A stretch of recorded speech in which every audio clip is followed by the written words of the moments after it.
All right, joining me now from Minneapolis in the United States is to discuss the Russian-Ukraine war is a global affairs analyst, Kunle Falowo. Good to have you join us. Thanks for having me. I mean, everyone has been following this war. Not everyone, at least most people have been following the war in the past 6 months. And one can say that this is a significant setback for Russia in terms of the territories that have now been retaken by Ukraine. And I just want to ask you if you think that this is a turning point in this war.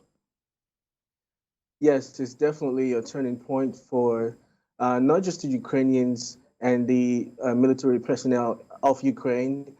It's also for the Western allies. It shows that the tons of money and funding and in terms of ammunitions and weapons and training has not gone to the drain. It shows that it is actually working. We're seeing progress in that region. It's interesting to note that the northeastern region that was retaken by the Ukrainian military personnel is twice the size of London, and that's a huge deal because they would have been able to achieve this feat without the Western support and the shared determination of the people of Ukraine.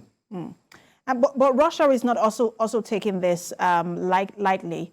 We saw, while they have been majorly silent on this, but we saw a statement coming in from a Kremlin spokesman, Dmitry Peskov, where he said, and I just want to quote, he said, the special operation is underway and we will continue that we have set until, we'll continue until that which we have set are achieved. And what direction do you think that this is likely to go now? Are we likely to see more offensive coming from Russia?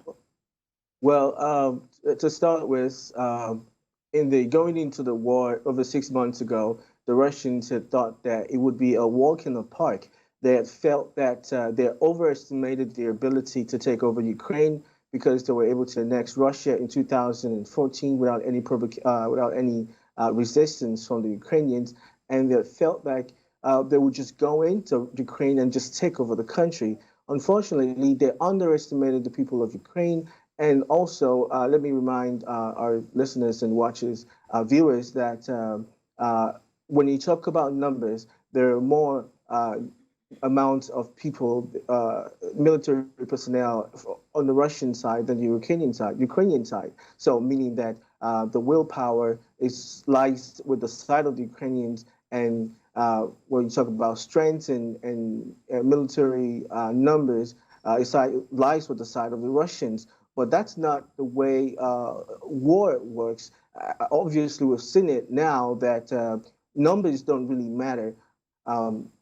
At the end of the day, if we have a good amount of people and a good amount of direction and focus and determination and support, things will get done. And let's not also forget that the Russians are not saying this is going to be over.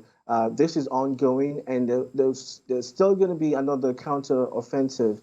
Of course, we're seeing counter-offensive from the Ukrainian side, but the Russians have been pulling this since 6 months ago. So to say that the war is far from over, is really not over. And then we should be expecting some sort of surprise from the Russian side. Mm. And we're seeing calls for, in Russia, calls for President Putin to step down, and those calls are coming from some local political groups in that country. Do you think that as this war continues, that because the narrative in Russia has been quite different, Russian media has been well controlled by Kremlin, but do you think that as the war continues, that this kind of calls will gain traction? Every dissident in Russia and everybody who is seen as opponent of the Russian president in the past, we know what happens to them.